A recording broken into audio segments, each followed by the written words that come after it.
Hi guys! ఇప్పుడే 'అఖండ 2' movie చూసాననమాట నెట్‌ఫ్లిక్స్‌లో stream అవుతుందంటే. నేను ఈ మూవీ థియేటర్‌కెళ్ళి చూడలేదు. అప్పట్లో నాకెందుకో అంత ఇంట్రెస్ట్ రాలేదు. But okay. ఇప్పుడు ఎలాగో స్ట్రీమ్ అవుతుంది కదా! ఒకసారి చూద్దాం ఖాళీగా ఉన్నాం కదా! అని ఓపెన్ చేసి చూసా without any expectations. Okay. Video చేయడానికి బావుంటది. సమ్ ట్రోల్ చేయడానికి కంటెంట్ ఉంటది అన్న మైండ్ సెట్ తోటే చూసాను. But I was shocked. Movie first half అయితే నాకు నిజంగా చెప్పాలంటే నాకు నిజంగా నచ్చింది. లైక్ మరీ అంత బ్యాడ్ చేసినంత లేదు. Actually first half enough engaging గానే ఉంది. మరి ఓవర్ ద టాప్ సీన్స్ అలాంటివి ఏం లేవు. But it's good to watch. Okay. అంతా బానే ఉంది కదా! ఎందుకు ఇలా చేస్తున్నారు అనుకోగానే స్టార్ట్ అయిందండి సెకండ్ హాఫ్. అబ్బబ్బబ్బబ్బా! హెడ్‌ఏక్ అండి. యాక్చువల్లీ మంచి ఎక్స్‌పీరియన్స్ వస్తదని చెప్పేసి నేను ఇయర్ ఫోన్స్ పెట్టుకొని మంచి హై వాల్యూమ్ పెట్టుకొని వింటున్నాను. నాకు మంచి క్వాలిటీ ఇయర్ ఫోన్సే. స్టిల్ నాకు హెడ్‌ఏక్ వచ్చేసిందండి. అసలు తమనన్న బీజీఎం ఆర్ సంథింగ్ అంటే గట్టిగా డ్రమ్స్ అవి వాయించేస్తే అయిపోద్దనుకుంటాడేమో తెలీదు గానీ, అసలు ఈ మధ్యన అసలు ఆ మ్యూజిక్‌లో సమ్ ఎసెన్స్ ఉండట్లేదండి. లెట్స్ సే 'అల వైకుంఠపురం', 'అరవింద సమేత వీరరాఘవ' ఎంత క్లాసిక్స్ ఉంటాయి. But when comes to 'Akhanda' or something Balayya related movies వస్తే ఈవెన్ 'డాకు మహారాజ్' చాలా బావుంటుందండి. బట్ ఏమో ఇందులో అయితే అంత వర్కౌట్ అవ్వలేదనిపించింది. It's too much noise. Okay. అది పక్కన పెడితే నాకు ఈ మూవీలో నచ్చిన ఇంకో ప్లస్ పాయింట్ ఏంటంటే సినిమాటోగ్రఫీ. షాట్స్ అసలు చాలా చాలా బావున్నాయి. అసలు అంటే ఓకే. మనకి క్లియర్‌గా అర్థమవుతాయి కొన్ని గ్రాఫిక్స్ అని. బట్ సమ్ సినిమాటిక్ షాట్స్ అసలు చాలా చాలా బావున్నాయి. అందులో మంచి మంచి షాట్స్ అన్ని నేను ఇక్కడ స్క్రీన్ షాట్స్ తీశాను. మీరు చూడొచ్చు ఆల్రెడీ. It's good. అండ్ ఇంకో ప్లస్ పాయింట్ ఏంటంటే actors they are from different parts of India. ఒకరు భోజ్‌పురి, ఒకరు బాలీవుడ్ సంథింగ్ అలా. బట్ అందరూ కూడాని ప్రాపర్ తెలుగే మాట్లాడారు. అండ్ డబ్బింగ్ కూడా మాక్సిమం సింక్ అయింది. చాలా మూవీస్‌లో ఏంటంటే నార్త్ ఇండియన్ యాక్టర్స్‌ని వాళ్ళందరిని తీసుకొస్తారు గానీ, ఏదో జస్ట్ వాళ్ళ పెదాలు ఆడించేసి డబ్బింగ్ వేరే వాళ్ళతో చెప్పించేసి, నాలా నోటీస్ చేసేవాళ్ళుంటే ఖచ్చితంగా వాళ్ళ ఎక్స్‌పీరియన్స్ డ్యామేజ్ అయితది. ఫర్ ఎగ్జాంపుల్ 'వార్ 2' మూవీ తీసుకుంటే 'ఎన్టీఆర్' అన్న తెలుగే మాట్లాడతాడు. బట్ వాళ్ళేంటంటే అన్ని కోట్లు పెట్టి తీసిన సినిమాకి కూడా వాళ్ళు సమ్ ఏఐని వాడి లిప్ సింకింగ్‌కి సమ్ నేచురల్ లాంగ్వేజ్‌లో వచ్చేటట్టు ఏదో ట్రై చేశారు. బట్ నేను నోటీస్ చేశాను గాబట్టి అంటే చాలా మంది నోటీస్ చేసే ఉంటారు. నా కాన్సంట్రేషన్ అంతా వాళ్ళ లిప్ సింక్ మీద ఉండి అసలు మూవీ మీద కాన్సంట్రేట్ చేయలేకపోయాను. అస్సలు వరస్ట్ ఎక్స్‌పీరియన్స్. ఓకే. 'వార్ 2' గురించి తర్వాత మాట్లాడుకుందాం. It's out of scope. ఈ మూవీలో ఏంటంటే టూ మచ్ డివైనిటీ అండి. రీసెంట్‌గా మీరు ఒప్పుకున్న ఒప్పుకోకపోయినా డైరెక్టర్స్ అందరూ దేవుళ్ళ మీద పడుతున్నారు. Like okay. మంచి గాడ్ ఎలిమెంట్స్ ఉన్నాయి. సమ్ సనాతన ధర్మం గురించి కొంచెం చెప్దాం, లేపుదాం, గాడ్స్‌ని చూపిద్దాం. అంతే మూవీ హిట్ అనే ట్రాన్స్‌లో ఉండిపోతున్నారు.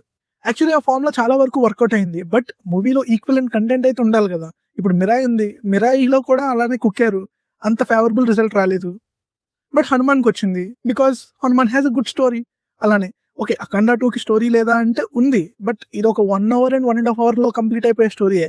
దీన్నేంటంటే అసలు ఫస్ట్ హాఫ్ తర్వాత సెకండ్ హాఫ్ అంతా ఆ ఫైట్స్ కోసమే. ఆ ఫైట్స్ కోసమే పెట్టినట్టుంటది మూవీ అంతా. అంటే ప్రతి 5 మినిట్స్‌కో ఫైట్ వస్తదండి. ఆ చైల్డ్ ఆర్టిస్ట్‌గా చేసిన క్యారెక్టర్ ఆమె 'బజరంగి భాయిజాన్‌లో' చైల్డ్ ఆర్టిస్ట్.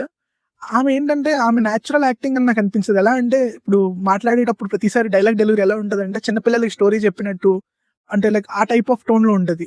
కానీ ఓకే. తన లిప్ సింక్ మ్యాచ్ అయినా సరే బట్ ఆమె డైలాగ్ డెలివరీ నాకు నచ్చలేదు. అండ్ ఫైట్స్ గురించి మాట్లాడుకుంటే ఇప్పుడు 'బాలయ్య', 'బోయపాటి' కాంబినేషన్‌లో వచ్చిన ఫైట్స్ ఎలా ఉంటాయంటే మామూలుగానే అసలు ఫిజిక్స్‌కి, గ్రావిటీకి సంబంధం లేకుండా ఉంటాయి. ఇప్పుడు ఇందులో ఏంటంటే బాలయ్య ఒక సూపర్ న్యాచురల్ హ్యూమన్ కాబట్టి ఇంక దొరికిందే ఛాన్స్ అని రఫ్ ఆడించేసాడసలు. ఆబ్వియస్‌లీ 'అఖండ'లో కూడా ఇలాంటి ఎలిమెంట్స్ ఉన్నాయి. బట్ ఇక్కడ మరీ ఘోరంగా ఉంటాయి. అసలు బాడీలా బాల్సా అర్థం కాదు. నచ్చినట్టు ఇసిరేస్తాడు. ట్యాప్ చేస్తే చాలు ఆడెక్కడికి వెళ్లి పడిపోతాడు. ఆ 'త్రిశూలం' అయితే అసలు ఆ నూడిల్స్ తిప్పుతాం కదండీ! అలా టప టప టప టప తిప్పేస్తాడు. పీకలు తెగిపోతాయి. అసలు ఓకే. చూడ్డానికి ఫన్నీగా నవ్వుకోవడానికి బావుంటది. అంటే లైక్ నేను అసలు ఇది రాంగ్ ఇలా చేయకూడదు అనట్లే. చేయొచ్చు. అది జనాలకు కూడా చాలా మందికి చూసి నవ్వుకోవడానికే బావుంటది తప్ప, moreover die hard core fans మాత్రం ఎంజాయ్ చేస్తారు మూవీని. అండ్ మూవీ గ్రేడింగ్ అంతా కూడా ఒక రకంగా ఉంటుంది. నాకేదో ఏదో ఒక ఫుల్ కలర్స్ అన్నీ ఎంబెడ్ చేసిన ఒక టైప్ ఆఫ్ మూవీ చూసినట్టు అనిపించింది. ఇప్పుడు స్టోరీ అందరికి తెలుసండి. లాస్ట్‌కి ఏం జరుగుతది ఇదంతా తెలుసు. నాకేంటంటే ఎప్పుడెప్పుడు అయిపోద్దా, ఇంకెప్పుడెప్పుడు ఫినిష్ చేసేద్దాం అనే ఇంటెన్షనే ఉంది. ఎందుకంటే you know the result.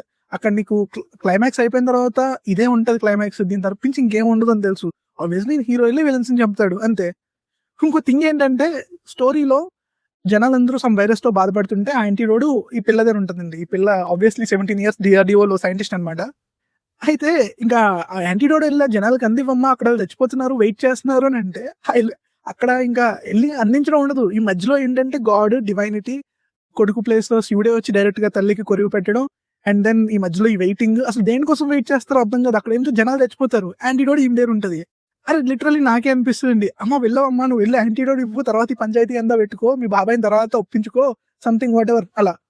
Okay, అవన్నీ పక్కన పెడితే ఆది పిన్సెట్టి గారి క్యారెక్టర్ అసలు అవసరమే లేదండి. ఏదో పార్ట్ 1లో కూడా సమ్ రాక్షసులు టైప్ ఆఫ్ థింగ్ ఏదో పెట్టారు, వాళ్ళతో ఫైట్స్ పెట్టాలని ఇంటెన్షన్తో పెట్టారు. సమ్ సూపర్ పవర్ కొట్టుకుంటే ఎలా ఉంటాయో చూపిద్దాం అన్నట్టు పెట్టారు. అంతేగా నా క్యారెక్టర్కి అసలు ఇంపార్టెన్స్ అసలు అవసరం లేదు ఆ క్యారెక్టర్. ఇంకా లాస్ట్లో పార్ట్ 3 అని ఎక్కడ భయపడతారా అని అనుకున్నాను, బట్ ఆయన శంబాలా అనే నగరానికి వెళ్ళిపోతాడు. పార్ట్ 3 అని ఎక్కడ స్క్రోలింగ్ రాలేదు, అమ్మయ్యా అనుకున్నా. బట్ బోయమ్మ ఇరికించారు అనుకుంటే అలాగే ఇరికిస్తాడు ఇంకా. ఓకే అండి, this is my review. But ఒకసారి వాచ్ చేయొచ్చు అనుకుంటే వాచ్ చేయొచ్చు, but it's up to you. Thanks for watching and please do subscribe.